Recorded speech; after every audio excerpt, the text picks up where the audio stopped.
I would consider inner healing to be the concept of returning to a loving God. And if you think about how the garden functioned, it was Adam and Eve as one. They didn't have identity or ego yet. So it was Adam and Eve as one, and the ever-present Lord was walking with them and talking with them. Then there was this other presence also there, and that was Satan, or we call him the serpent. And he was walking with them and talking with them. The Lord gave some very clear direction to Adam when at the beginning of the story during the creation process. Eve was actually not available to get that information. When Eve began to talk to the serpent, she began to listen to his voice and consider his version of the truth. And this is where it started to go bad. When she began to listen to his version of the truth, what happened was now she's got confusion within here. Are there two truths or only one truth? When she decided to exercise what God gave her, actually, he gave her will.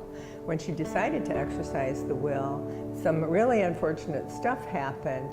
Those emotions, that shame, that fear. Now the Lord never moved. He wasn't angry about this. He wasn't upset like, oh gosh, you've really messed it up now. He stayed there. He was right along with them in the process. In fact, they're the ones that ran away because somebody must have told them, fear God, run away. I don't know if they just came up with that brilliant idea by themselves. As they move away from God, God pursues them. This is the first instance of a loving God who cares about our mistakes. When we talk about mistakes, we're actually talking about the word sin. The word sin means like archery term, like miss the mark, or that's not the perfect response. That wouldn't be the perfect response. If the kingdom were to come here, it's not going to look like that. The only one that actually pulled it off was Jesus Christ himself. How did he pull it off? Because he never disconnected from the voice. But you see that there in chapter 3, Father God and Jesus were looking on this situation and they said, look, they've become like us now. They know good. They've always known good. And now they know evil. Now they know what evil feels like. So I call those trees in the garden the tree of life, that we will live forever, and the tree of learning. I would prefer to not call it the tree of knowledge of good and evil because it's like a big sentence and what the heck does that mean? And the Lord understands that, and his compassion, his love, he comes right alongside of him. So I call this the God who fixes. This process is actually returning to a loving God and the God who fixes through the process of salvation and the process of sanctification.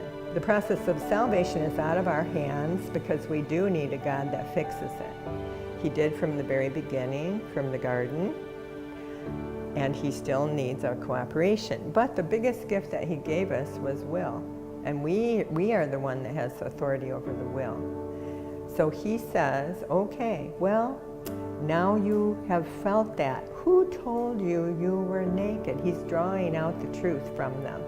He's drawing them closer so that they can actually confess or be known what exactly happened. They could have just been known. Me, I did it. I made a mistake. I got deceived. I disobeyed. You hear that? Eve, she got deceived. Oops. Adam, he disobeyed. Oops. So my definition of sin is oops. And how do we know we oops? Because it causes pain. It's going to cause me pain or someone I love pain. The story continues and he says, okay, well, let me fix it. So he draws alongside and he fixes it and he says, okay, now that you have will, now that you're in this learning curve and you're going to work through this learning process of this voice, which has one version of the truth and version of reality, and this voice, the loving voice, the kind voice, the God who fixes. We have a choice. He took that tree of life away from us and guarded us from going there so that we wouldn't continue to make these mistakes, suffer this terrible feeling, continue to cause this terrible feeling for eternity. So he says, now I'll just bring you home, that's fine, no problem, come home, and you gave it your best shot. You see, in Genesis, they went away from his voice, who left the garden with her. And farther into the book, Exodus, they're so far away from that voice, And so now they're having even bigger problems where Moses is going to have to go get some laws to lay down. Not listening to the voice, you don't listen to my voice, then you get rules through sacrifices and offerings. Well, this is where the first phase ends, but we continue on after salvation comes, after Jesus comes. He also does another fix. He's like, okay, I'm not going to leave you as an orphan though, because those guilts are piling up. I'm going to give you a way to totally not just clean your sin, but actually clean the temple. Sanctify yourself, be holy as he is holy. And this begins the process that now we embrace with our will, with our decision. Jesus said it twice in Hebrews. How did he do God's will? He never disconnected from the voice. Even when sin came against him, even when pain happened to him, he didn't disconnect. Even when sin was a potential option for him, he didn't disconnect. He stayed connected to the voice, and he did God's will. And we will also become the image and likeness of him. It's going to take us a little practice, and sometimes we flub it up and fail, and then we get into the process of grace. And it's all a tight package, and it's such a wonderful gift that we have a way out of this world of distress. And we have an option to counteract this voice that compels our behavior and disintegrates our value, where we lose sight of who we are. From the beginning, we were his sons and daughters, and it shall be forever and ever. We're just coming back into that revelation through the ability to connect.